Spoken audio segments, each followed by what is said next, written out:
Alright folks, welcome to another beer review. Recording this on St Paddy's Day. Don't have any Guinness, can't bother going out to the shop. I'm in work tomorrow, but I feel like having a beer. And yeah, don't know why I've told you that, it's so pointless. Doesn't mean anything in relation to the beer itself that I'm reviewing. So today we're going over to Beak and we're having a look at the first in their new series called Outliers, and this is obviously Outliers number 1. So Outliers is a new series of beers celebrating dissenters, originals and those determined to chart their own courses within the world of beer. The first release was produced in collaboration with Alliston Upshaw III, a brewer producing nuanced British-inspired ales in Philadelphia under the name Concrete Blues, a modernised bumped-up version of Al's legendary 3.5% pub ale, Alliston's Ordinary. This ESB was brewed with Maris Otter along with Chinook and English grown Ernest. Hops for meandering, ethereal notes of apricot, orange pine and heather honey, best served at cellar temperature. This is pretty much straight out the fridge. So yeah, it's a 5.8% ABV US ESB, and there's the Concrete Blues logo. I love that concept. I'd love to go to Philadelphia, obviously to meet up with PA, or the artist formerly known as, literally the artist formerly known as PA Brew News, Paul. So it's definitely there on the list of places to go to America. But we'll see what happens in the political landscape over the next couple of years before I even get close to planning everything. But yeah. So beer in a glass then, and that's a beautiful ruby chestnutty deep looking beer with just about half a finger's worth of a nice off-white light tan looking head. It certainly looks traditional, doesn't it? Looks more in line, well mind you, yeah, like a nice dark and bitter. Getting a bit of an English strong ale vibe from it as well, mainly because the ABV is making me think that. But yeah, certainly looks the part, especially if it was in a pint pot. Let's see what we get on the nose. Oh, yeah, you're getting those sticky, steep fruits, nice sweetness, like a mixture of demerara, vanilla, that sort of thing. But then the fruity hot notes coming through, berries, like a nice rich vanilla biscuit. Oh, it smells really, really good. Really, really good, and you can tell that it's a bitter as well, which is always a plus. So yeah, a US come English style attempt at a classic British style.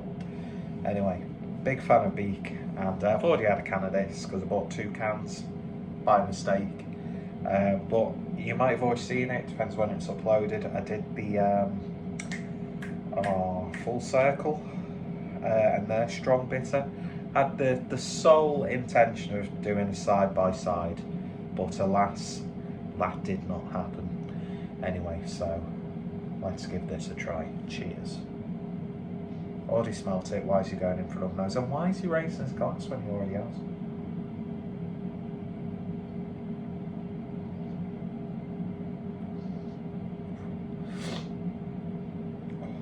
It's got an oomph to it, but it's still light, fresh, crisp.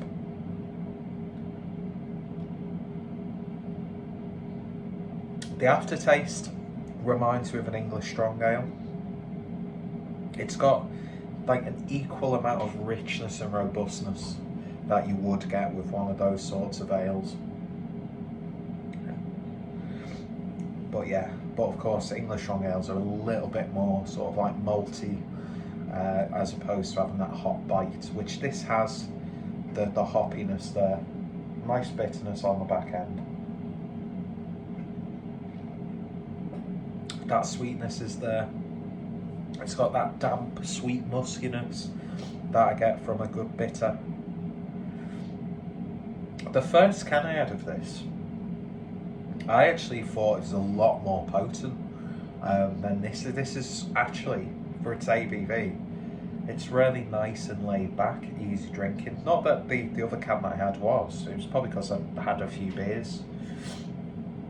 So my palate had been affected by the beers that preceded it. But this is a fresh palate. Doesn't mean anything because I've got a terrible palate.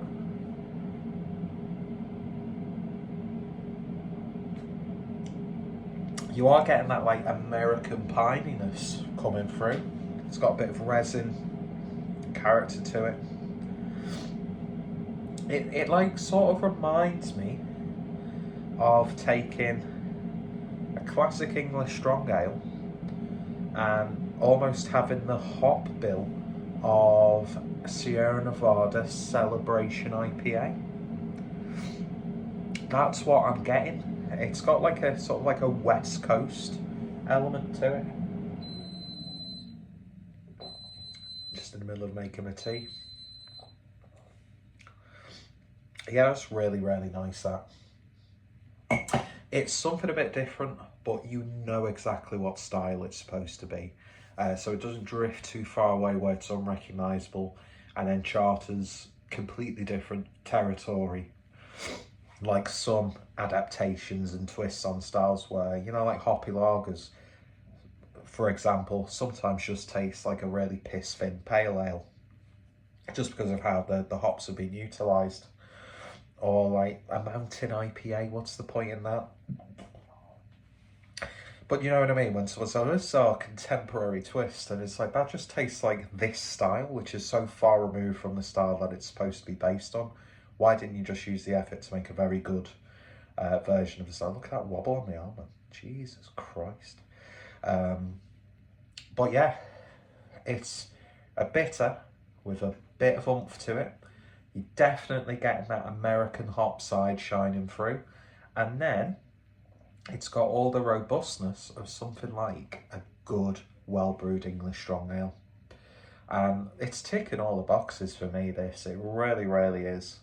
I'd be interested to see how they develop this series and who they work with.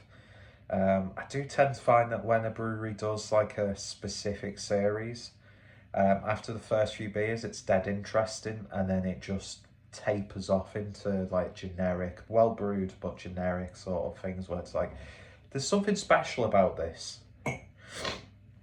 And you're getting the influences and the geography shining through.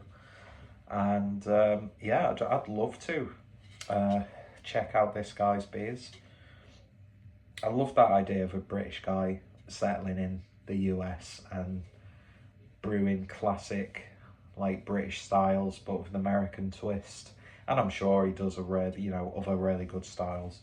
So yeah, that was Beak in collaboration with Concrete Blues, Outliers #1. I love that photograph, it's iconic, isn't it?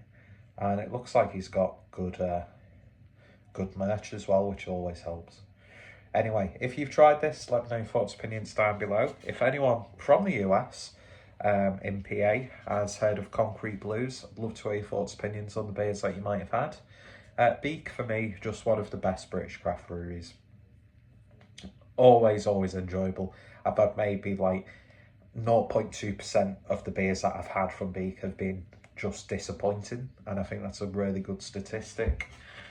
But yeah, lovely stuff indeed.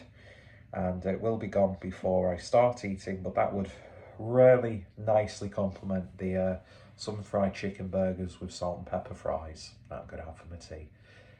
Unhealthy as fuck and frozen. Anyway, cheers for watching. You take care. Links down below to Beak and of course Concrete Blues in the description. And yeah, thanks for watching. You all take care. Bye.